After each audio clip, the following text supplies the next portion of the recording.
Praise the Lord. ஆண்டவரும் அருமை இரட்சகருமாகிய இயேசு கிறிஸ்துவின் நாமத்தினாலே நான் உங்களை வாழ்த்துகிறேன். மறுபடியுமாக கர்த்தருடைய பரிசுத்தமுள்ள சன்னிதானத்திலிருந்து கர்த்தருடைய பரிசுத்தமான வார்த்தைகள் மூலமாய் உங்களை சந்திப்பது மிகுந்த மகிழ்ச்சி. அருமையான தேவனுடைய பிள்ளைகளே, ஆண்டவருடைய பெரிதான கிருபையினால தொடர்ந்து நாம் சத்திய வசனங்களை ஆராய்ந்து அறிந்து கொள்ளும்படி தேவன் நமக்கு கிருபை பாராட்டி வருகிறார். இந்த வாரத்திலும் விசேஷித்த விதமாக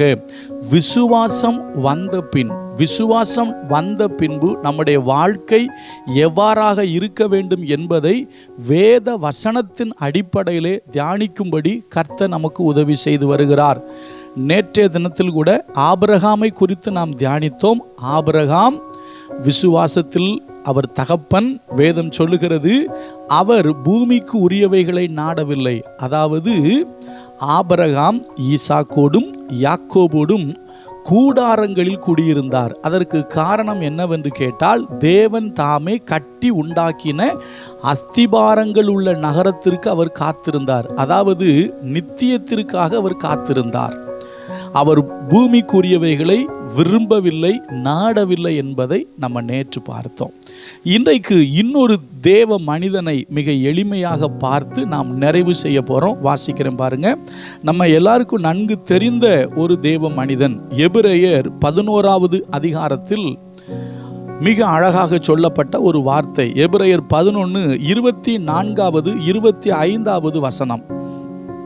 விசுவாசத்தினாலே மோசே தான் பெரியவனான போது பார்வோனுடைய குமாரத்தின் மகன் எனப்படுவதை வெறுத்து அனித்தியமான பாவ சந்தோஷங்களை அனுபவிப்பதை பார்க்கிலும் தேவனுடைய ஜனங்களோட துன்பத்தை அனுபவிப்பதையே தெரிந்து கொண்டு. அதற்கு பின்பும் சில காரியங்கள், சில வசனங்கள் இருக்கிறது. நான் ஒரே ஒரு காரியத்தை மாத்திரம் சொல்ல விரும்புகிறேன். நமக்கு நன்கு தெரியும். நான் எளிமையாக ஒரு சின்ன விளக்கத்தை சொல்கிறேன். மோசேயை பெற்றெடுத்த தாய், மோசேயை ஜலத்திலிருந்து எடுத்த ஒரு தாய். அதாவது பார்வோனுடைய குமாரத்தி ஜலத்திலிருந்து எடுத்தவள். மோசேக்கு பேர் வச்சதே அவங்க தான். சரியா? மோசேயை பெற்ற தாய் மோசேயை வளர்க்கிறார். அதாவது அந்த சம்பவம் நமக்கு தெரியும். மோசேயினுடைய சகோதரி பார்வோனுடைய குமாரத்துக்கிட்ட போய் சொல்லி, நான் எபிரேய ஸ்திரீகளில் பால் கொடுக்கிற ஒரு பெண்ணை அழைத்து வருகிறேன் என்று சொல்லி, மோசேயினுடைய உண்மையான தாயை, அந்த அக்காவுக்கும் அந்த அம்மாவுக்கும் அவங்க தான் தாய், மோசேயினுடைய அக்காவுக்கும், அவர்களை அழைத்து கொண்டு வந்து பின்பதாக மோசே அங்கு வளர்ந்தது நமக்கு தெரியும். ஆனால் ஒரு வார்த்தை சொல்கிறது, விசுவாசம் வந்த பின்பு பார்வோனுடைய குமாரத்தின் மகன் எனப்படுவதை வெறுத்தார். அடுத்த வார்த்தை மிக அழகாக இருக்கிறது. என்ன தெரியுமா? அனித்தியமான பாவ சந்தோஷங்களை அனுபவிப்பதை பார்க்கிலும். அப்போ விசுவாசம் வந்தவுடனே நமக்குள் ஏற்படுகிற ஒரு பெரிய மாற்றம் என்ன தெரியுமா? பாவ சந்தோஷங்கள் மீது நமக்கு ஒரு வெறுப்பு. எதன் மீது வெறுப்பு? பாவ சந்தோஷம், அனித்தியமான பாவ சந்தோஷம். நன்றாய் கவனியுங்கள். இந்த உலகத்தில் பாவத்தில் கூட, பாவம் செய்வதில் கூட ஒரு அற்ப சந்தோஷம் உண்டு. அற்ப சந்தோஷம், கொஞ்ச நேரம் சந்தோஷம். சிற்றின்பங்களில் சில அற்ப சந்தோஷங்கள் உண்டு.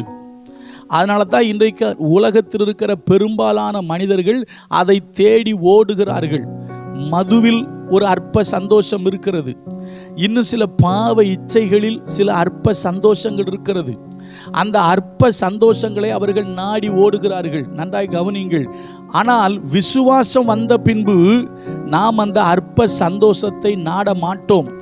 உங்களுக்கும் எனக்கும் உண்மையாகவே விசுவாசம் வந்திருக்குமே ஆனால், உண்மையாகவே ஆண்டவரை விசுவாசிப்போமே ஆனால், இந்த உலகத்தில் உள்ள அற்ப சந்தோஷங்களுக்கு நாம் நம்மை விற்று போட மாட்டோம்.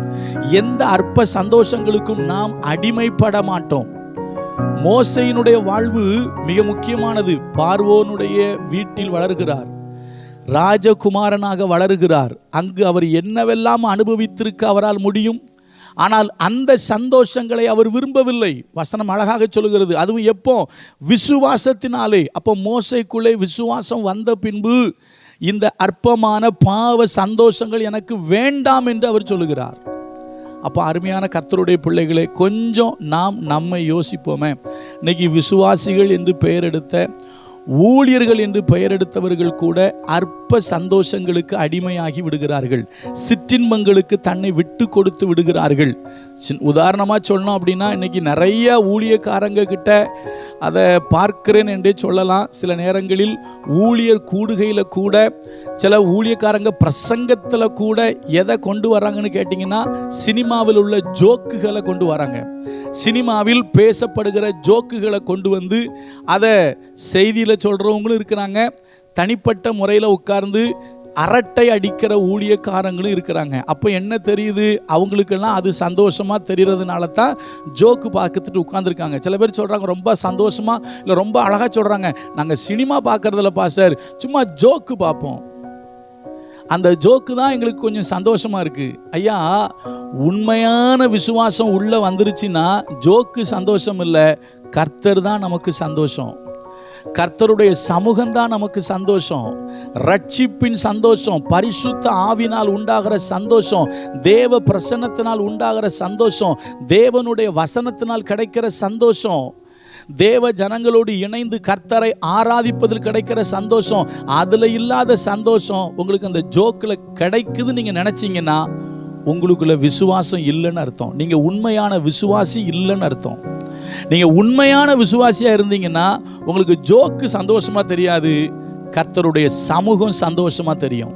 ஒரு பழைய பாட்டு உண்டு தெரியுமா?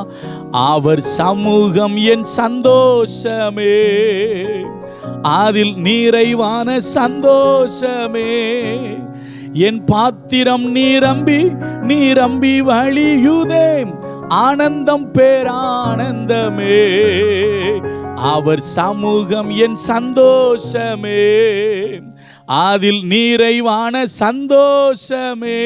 தேவ பிள்ளைகளே, அவர் சமூகம் சந்தோஷமா தெரியும், வேதம் வாசிப்பது சந்தோஷமா தெரியும், பரிசுத்த ஆவினால் உண்டாகிற சந்தோஷம் உள்ள இருக்கும், தேவ ஜனங்களோடு இணைந்து கர்த்தரை ஆராதிப்பது சந்தோஷமா தெரியும். இன்னும் சொல்லட்டுமா, இயேசு கிறிஸ்துடைய சீஷர்களை கூட்டிட்டு போய் ஆலோசனை சங்கத்தில் வச்சு அடித்து மிரட்டி அவங்கள பயங்கரமாக இது பண்ணுறாங்க. அப்போ பைபிளில் போட்டிருக்கு, அவர்கள் அவருடைய நாமத்திற்காக அவமானம் அடைவதற்கு பாத்திரராக எண்ணப்பட்டபடினால சந்தோஷப்பட்டாங்களாம்.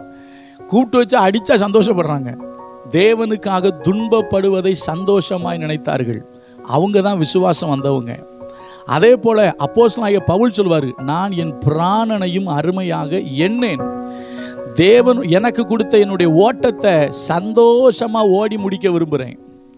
அப்போ யோசிச்சு பாருங்க, துன்பம் வந்தாலும் அதை சந்தோஷமா ஏற்றுக்கொள்றவன் தான் விசுவாசி. துன்பத்தில் சந்தோஷப்படுகிறவர்கள் தான் விசுவாசம் உள்ளவர்கள்.